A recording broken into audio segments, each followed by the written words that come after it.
The great silence. There is a truth, cold and fundamental. It is written into the bedrock of this planet. It whispers in the fossil record. It screams from the great extinctions.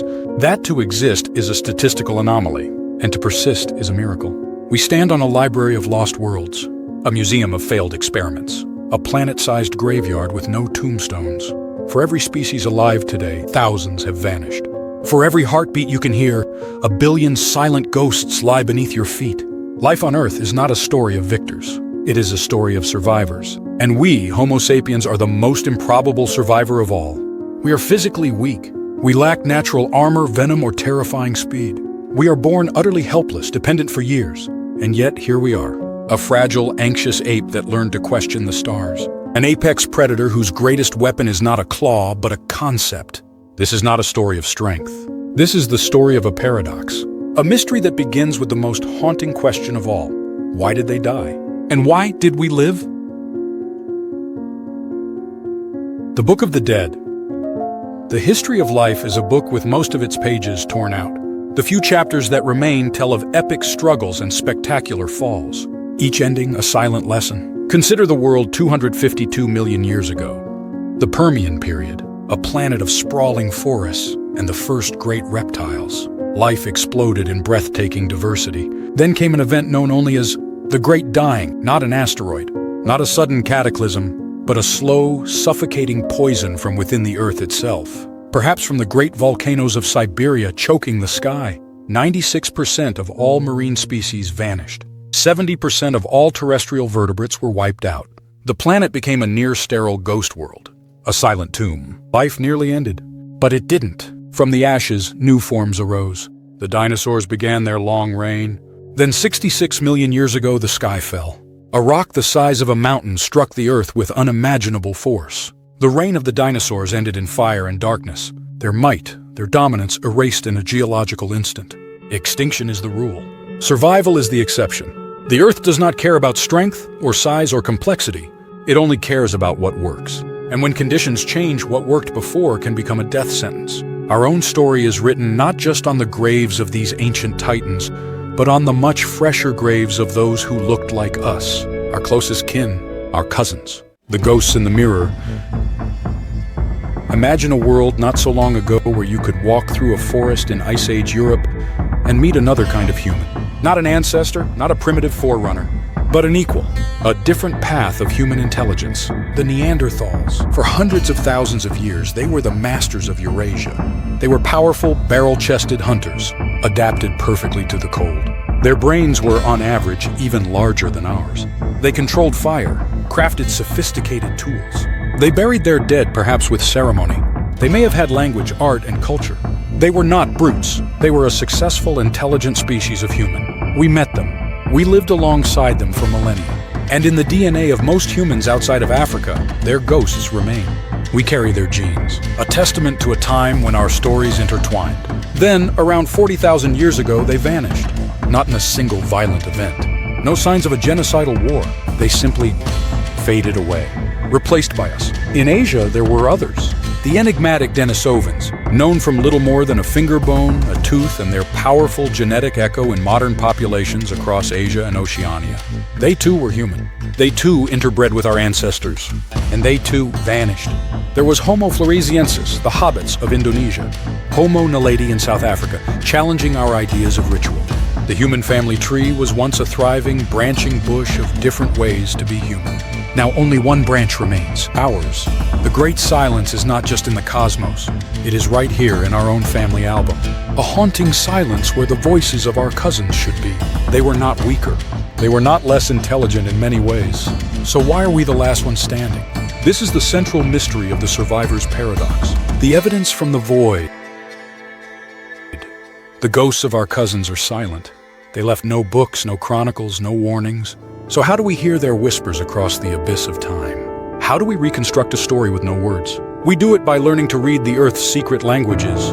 We become detectives of deep time, armed with 3 essential toolkits. First, we read the genetic echo. Our own DNA is a living manuscript, a biological library passed down through thousands of generations. Within its helical strands are the stories of our ancestors. We can see the shadows of ancient plagues that our bodies learned to fight, the footprints of great migrations across continents, and the faint yet undeniable genetic signatures of Neanderthals and Denisovans, proof of a time when we were not alone. Our blood remembers what our minds have forgotten. Second, we read the stone's testimony. Every stone tool, every butchered bone, every ancient fire pit is a fossil of behavior. It is a single petrified moment of decision, of ingenuity, of struggle. An axe head tells us about the mind that shaped it. The bones of a giant beast tell us about the cooperative hunters who brought it down. Archaeology does not just unearth objects, it unearths the minds of the past. And third, we read the climate's diary. Trapped deep within the ice sheets of Greenland and Antarctica are tiny bubbles of ancient air. Layers of sediment on the ocean floor hold the chemical history of the seas. These are the Earth's memory, a logbook of ancient temperatures, of volcanic ash, of sudden shifts that remade the world. We can read the story of the sky when Toba erupted. We can feel the biting cold of the ice ages. Genetics tells us who survived, archaeology tells us how they survived, and climatology tells us what they survived. By weaving these three stories together, from DNA, from stone, and from ice, we can begin to illuminate the great darkness. We can start to piece together the greatest mystery of all. And to solve it, we must become detectives. We must investigate the crime scene of deep time and examine the suspects, the secret weapons and fatal flaws that determined who would inherit the Earth. The investigation begins. This is not a single story with a single answer. It is a web of possibilities. A series of questions that will take us to the very core of what it means to be human. And this is our promise to you. In this series, we will investigate each clue. We will explore each hypothesis. We will journey together into the haunting silence of the past to understand our present. Our investigation will begin with a ghost, the one that looks most like us. We will ask, why did the Neanderthals, so similar yet so different, disappear? Was it a subtle war of attrition, a failure to adapt? Or were they simply absorbed into our expanding population, their story ending not with a bang, but with a whisper? This is the ghost in the mirror. Next, we will explore a deadly evolutionary trap. We will look at the magnificent giants of the Ice Age, the Irish elk with its colossal antlers, the mammoth with its perfect adaptation to the cold. Their greatest strengths became their fatal flaws. We will ask, is being too good at one thing a death sentence? This is the tyranny of perfection. From there, our journey takes a paradoxical turn. We will look at the most vulnerable stage of our lives, our prolonged, helpless childhood. Other species are born strong, ready to face the world. We are born weak, unfinished. What if this wasn't a flaw, but our single greatest strategic advantage? What if our weakness was, in fact, a gamble that paid off for the entire species? This is the weakling's gambit. Then, we will investigate the most powerful technology ever invented. More powerful than any stone tool, any weapon. The ability to speak worlds into existence. Language, the power to share stories, to create shared myths, to build imagined realities that could unite thousands of strangers. Was this the software that allowed our species to conquer the planet? This is the ape that spoke worlds. Our quest will then lead us to the first energy revolution, a force of nature stolen from the gods. Fire. We will explore how mastering this single element reshaped our diet, our brains, our societies, and our destiny. How it allowed a tropical ape to colonize the frozen ends of the Earth. This is the stolen sun. And finally, after exploring the reasons for our survival on Earth, we will turn our gaze to the stars, to the deafening silence of the cosmos. The Fermi paradox asks, if the universe is teeming with life, where is everybody? Could it be that the challenges that wiped out species on Earth are universal?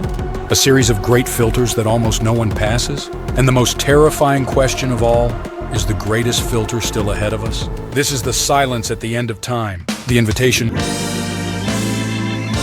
Each of these questions is a doorway, a portal into the deep history that shaped us, a piece of the grand puzzle of our own existence. The story of why they died and we didn't is the most important story ever told, because it is our story, and its final chapter has not yet been written. We invite you to join us on this journey, to become a detective of deep time, to question everything you thought you knew about being human. The echoes of the past are waiting. They have secrets to tell, lessons to teach, and warnings to heed.